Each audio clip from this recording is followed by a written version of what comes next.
Good evening. Good evening, and welcome to the District 2 Republican Congressional Runoff Debate. I'm Lieutenant Governor Todd Lamb, and I'll be your moderator this evening. We're coming to you live from Baird Hall Performance Studio at Rogers State University in Claremore, Oklahoma.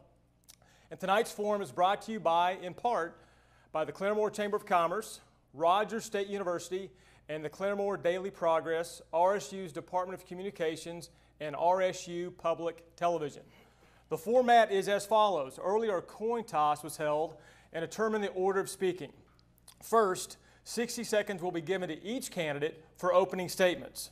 Then questions will be asked by me in rounds 1 and round 3, and in round 2, candidates will have the opportunity to ask questions of each other.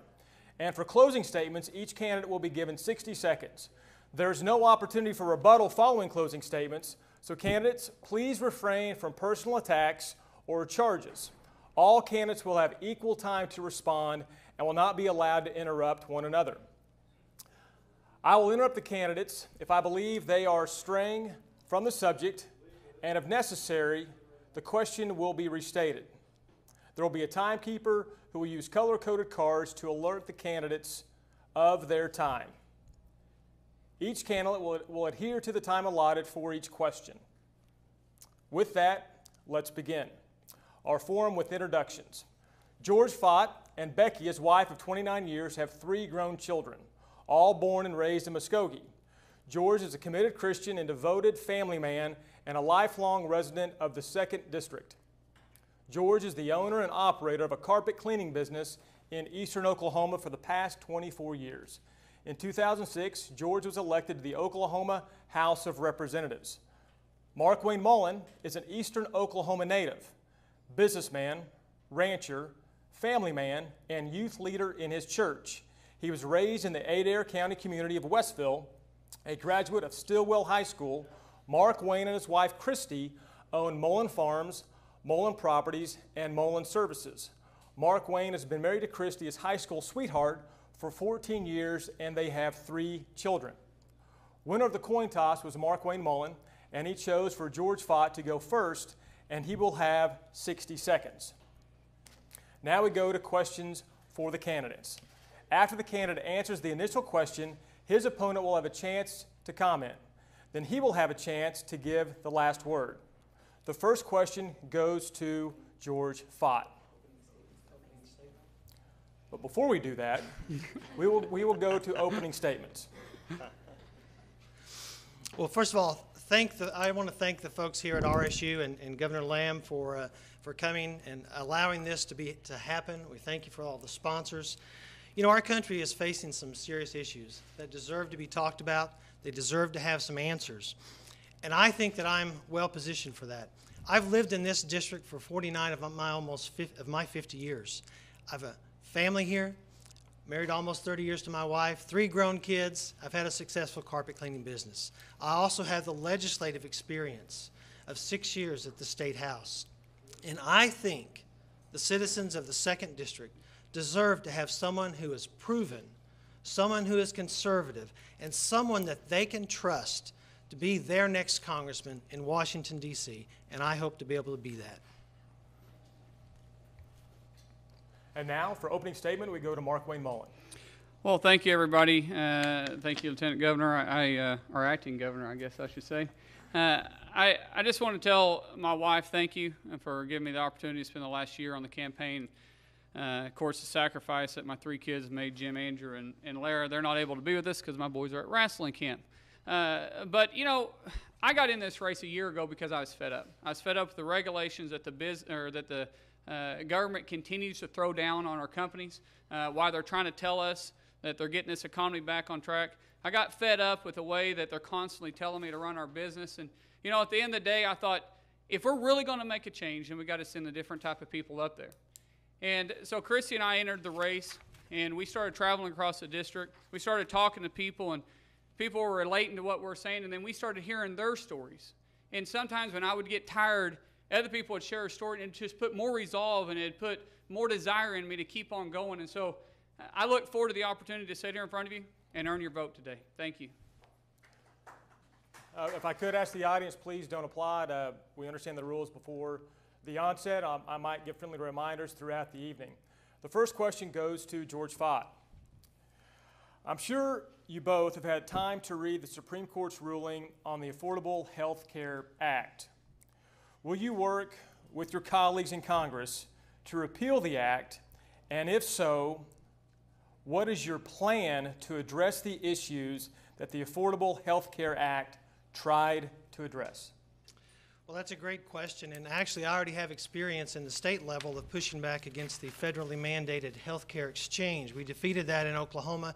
I'm committed to defeating Obamacare, but let's replace it. Let's replace it with market-based, free market-based solutions, solutions that give individuals the control of their health care, solutions that keep that doctor-patient relationship intact. It's not about the government deciding who's best to provide care.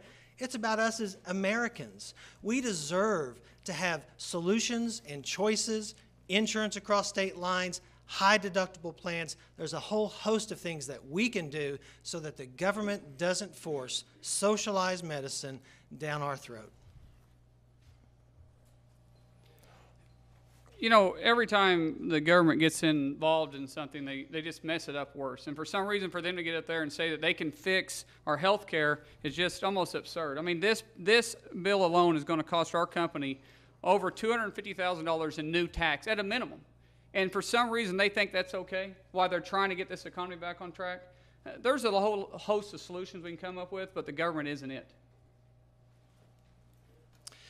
Again, I go back to my experience. I fought this on the state level, defeated Obamacare in the health care exchange, and I'm prepared to continue that battle in Washington, D.C. for us Americans.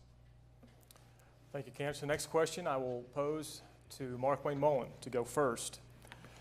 Tell us what you know about the Port of Catoosa and how you would secure or generate funding to help make changes needed to increase its development.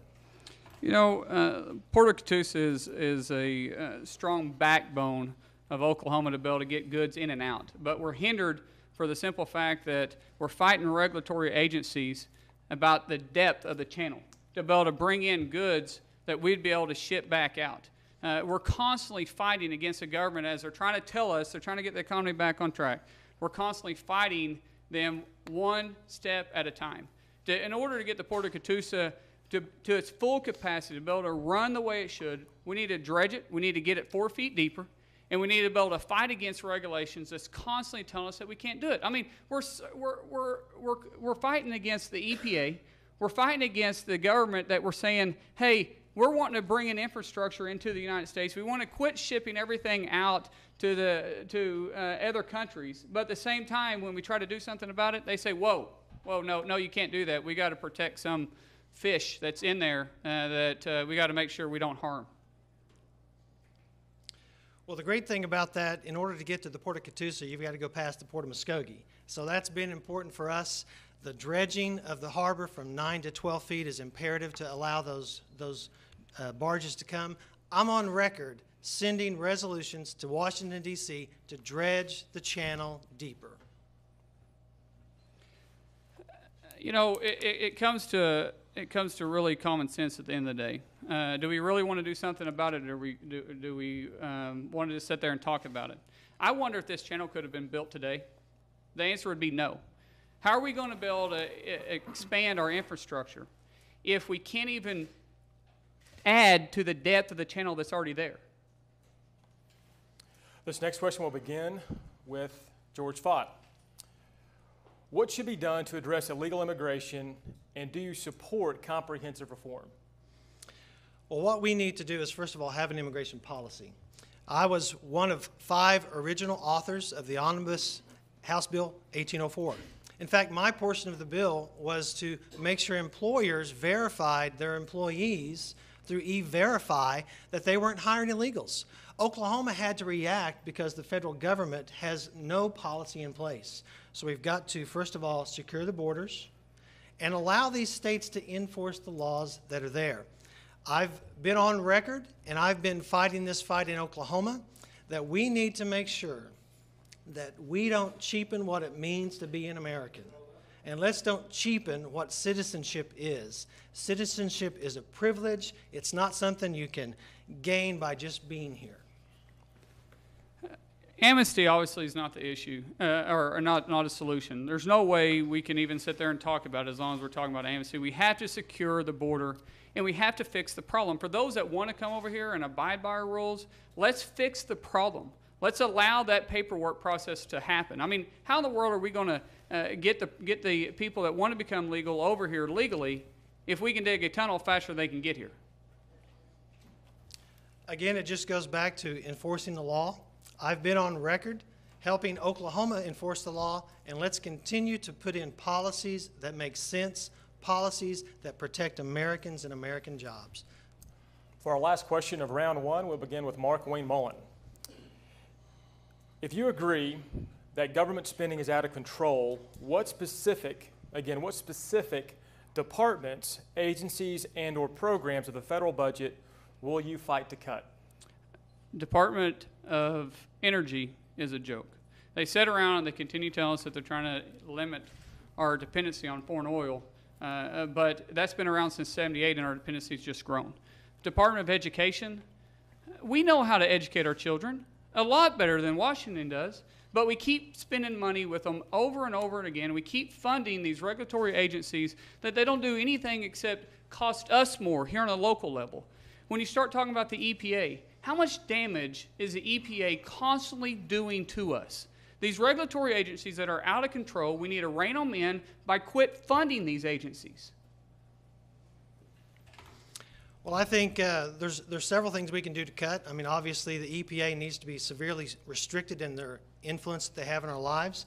How about the Department of Interior? They're locking up thousands and thousands of acres for purposes that are not benefiting America.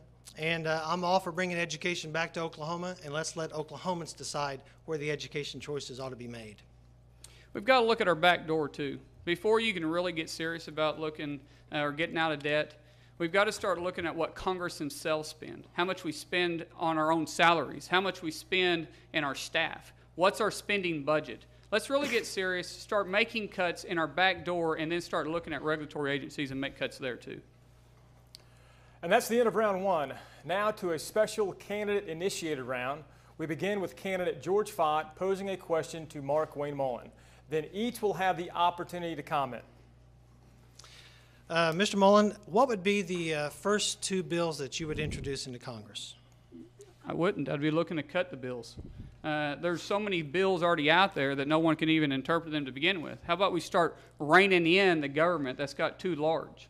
Why in the world would you introduce something that we constantly have to fund anytime we introduce a bill? We need to start looking at regulatory agencies. We need to start looking at things that's hurting this country. We need to start looking at things that we're spending money on that there's no point in. And then before we can even think about introducing something new, let's figure out what we have in front of us. That's an easy one for me. Repeal Obamacare, and then let's have some regulatory results in the rulemaking process. I've done it in Oklahoma as far as blocking administrative rules. I can do it in Washington, D.C. So often we think that the job of a representative is to constantly introduce bills. What we're there to do is represent the people. And what's causing us the most problems right now?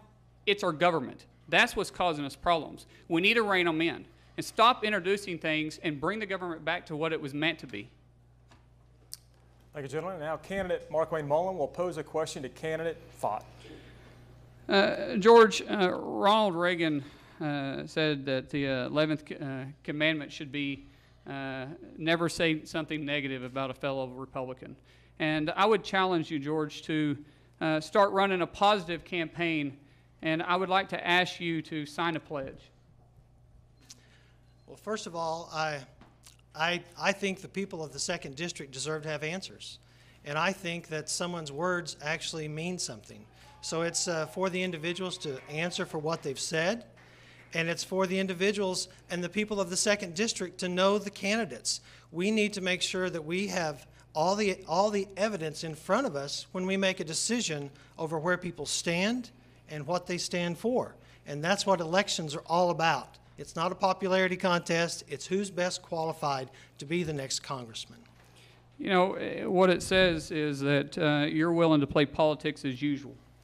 And it's a shame that someone can take things out of context and put them out there the way that so many elective politicians that are more interested in their career do every day, rather than really staying focused and getting the right person in place.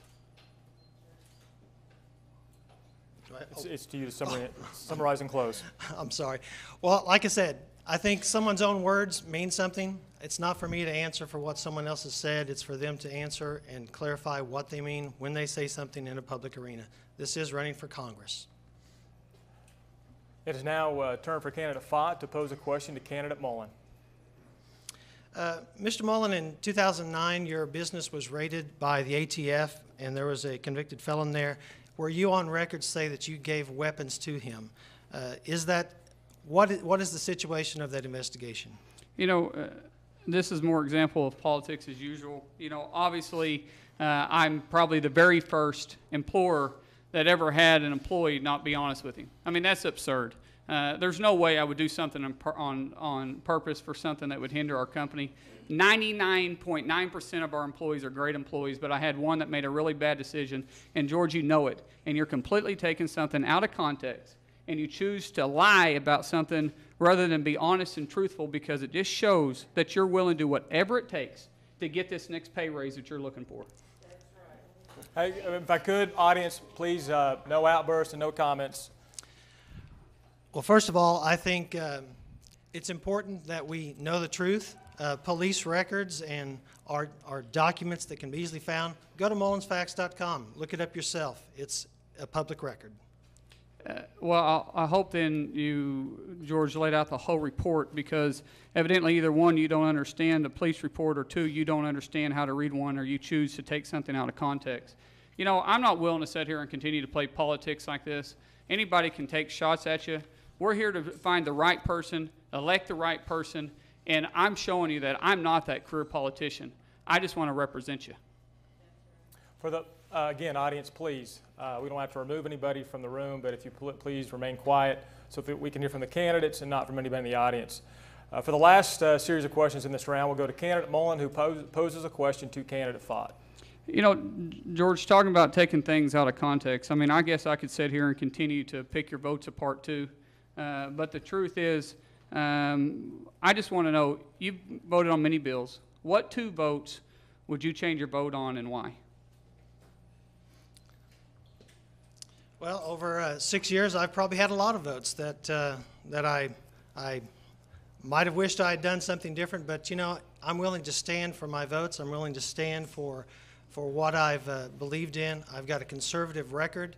I've been endorsed by a lot of conservative groups across this nation because they have looked at my record. You know, so for someone who doesn't know the system and know how many votes are before us, you know, I can't bring any up to mind right now, but like I said, I've got a proven conservative record that people can look at, and they can go find out what I believe in and what I voted for. You know, in business, there's several decisions that you always like to go back and say, wow, that's a learning experience. There's several things that I can pull off right at the top of my head, because that's how we learn. We learn from mistakes, and we learn by, 1, admitting them, and we learn 2, by how we change it and do something different.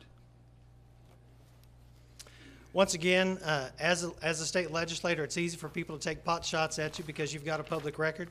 I'll defend my public record any day in front of anybody at any time. This completes the candidate-initiated round. We now move on to the third and final round of questions. The first question goes to George Faught. Campaigns often are won or lost with witty sound bites that play well on talk radio. But once in office, you'll be expected to understand multidimensional, weighty issues, often having dire consequences. What about your experience prepares you to be a leader on the most critical issues facing our country in the next decade? And please address how, as a freshman congressman, you will impact change. Sure, well, that's a great question. I think this just leads into my experience as a state legislator. I've had many issues that have been before me, issues of dire consequences, as the governor said. And I have the ability to bring both sides in and look at both sides and make the valued judgment of which is going to be best, which is going to be constitutional, which is one that we can afford in this country.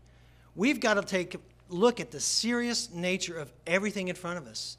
We want our country to succeed, and it's going to take someone who has the ability to understand the issues, articulate the problems, and solve those issues by going to work from day one. You know, I know the issues not because I've voted on them. I know the issues because I've dealt with them. And I've hired people day in and day out, not by Republican or Democrat. It's because they're the right person. And by willing to go up and look at someone for who they are, not because the letter in front of their name is how we're going to get things done. Get rid of party politics, get down to the real issues, and let's start fixing the problems that face us. Well, I mean, just last week, Mr. Mullin said he didn't understand health insurance exchanges because he was too busy. This job causes us to have to be diligent, to have to know the issues, and let's live by that creed, and let's know what we're talking about, and let's get to work. Candidates, tonight this is the Republican runoff debate, but there are thousands of Oklahomans viewing this all across the 2nd District this evening. You're fighting for the Republican nomination, but then you'll head off to the general.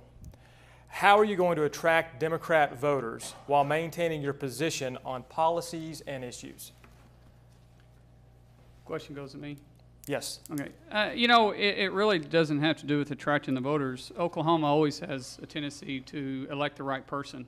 We're looking for someone that doesn't have to try to relate, it's someone that is. And it's not a matter of me trying to pretend like I can relate with District 2. I mean, listen to the way I talk. Obviously, I'm from District 2, and people from around here, if we're Democrats, we're not Democrats because we like Pelosi. We're not Democrats because we like Obama. They're Democrats because that's the way the family's always been. They've always been Democrats. And so it's not so much as sticking to the fundamental factors of the Republican Party, but it's to what common sense politics is. It's to what Oklahoma believes. You know, we're Christian people. We're the Bible Belt. We believe certain things, and we're willing to stand up and say, hey, I'm fed up, and I'm going to do whatever it takes to defend my right and defend what my family always believes in. So it's really not going to be an issue other than just being myself. Well, this is just an easy question for me. I'm from Muskogee. I've been elected in a district that's 70% Democrat, not once, not twice, but 3 times. I can relate to the Democrat voters because they do care and they do matter. They need someone that they can trust, someone they can believe in. I've got the proven record to have already done that. Mr. Mullin, to close and summarize. It's very important that when we sit and we go to the voting box, not even August 26th or August 28th, but November 6th, that we're looking at the right person. Do we want to send the right person up there, or do we want to send the same type of person up there? You've got a choice come August 28th, and there's an obvious, clear difference between me and my opponent. This next question will begin with candidate George Faught. What is the greatest foreign threat to the United States, and what should be done to neutralize it? Well, I mean, I know there's a couple issues on this, and I know I've answered this once before, so I want to stay consistent. I think the breakdown of the family is one of the crucial things that breaks down our society. And we've got to make sure that we have strong families. Also, whenever we look at that, families are being attacked, and I know that we have radical Islam that is attacking the very fiber and the very core of American ideas. And I think that's probably our greatest threat, but it's solved through education. It's solved through families, building strong families. It's solved through families who pass on patriotism, that they know what their country believes in, they know what their country stands for, and they're willing to stand up and defend that and defend our Constitution. We're our biggest threat because we're too busy being politically correct rather than calling a duck what a duck is. You know, if we really want to get something done, then we've got to quit worrying about the next election.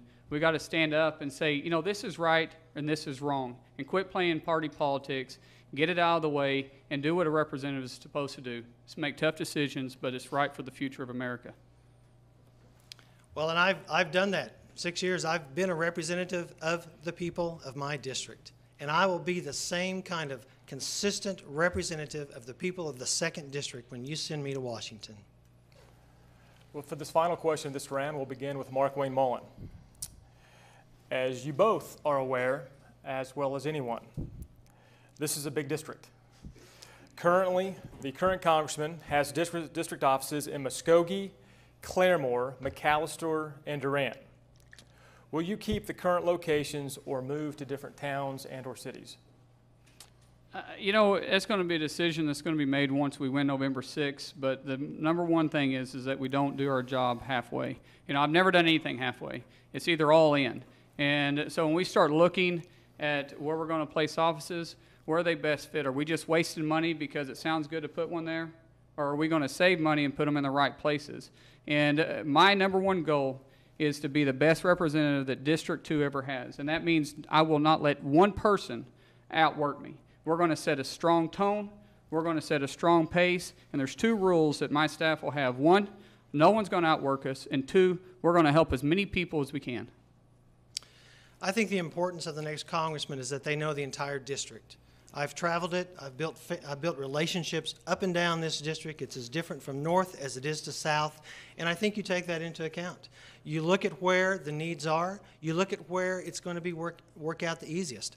And if the offices where they are now work fine, then that's fine. But let's make sure the 2nd District is represented well.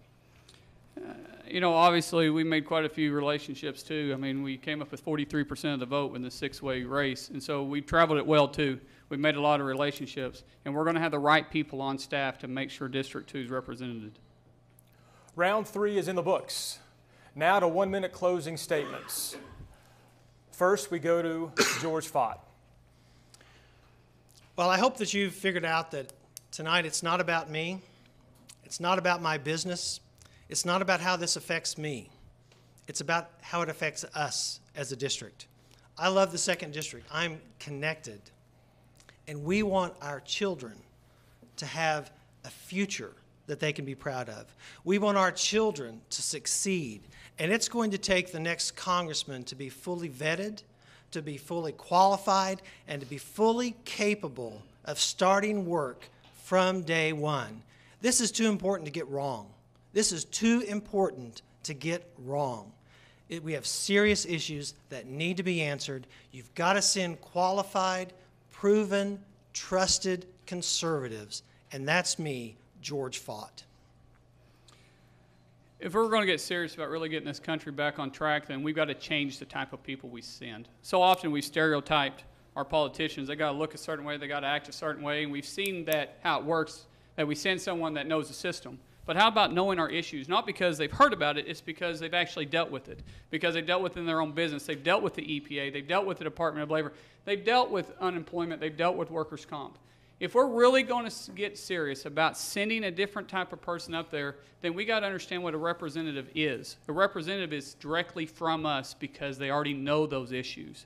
Not because they're going to listen to us and they're going to be, you know, an open ear for us to cry on, but they're actually going to understand it so they can understand the issues when they get up there to go to work right then.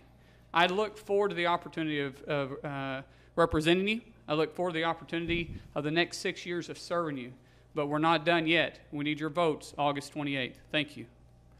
And that's it for the candidates. Please give them a round of applause. Thank you, and again, best Godspeed to our candidates. That concludes our debate this evening. Please get out and vote in the runoff election August 28th and let your voice be heard.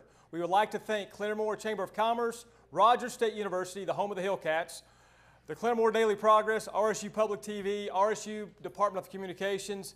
Thank you for watching.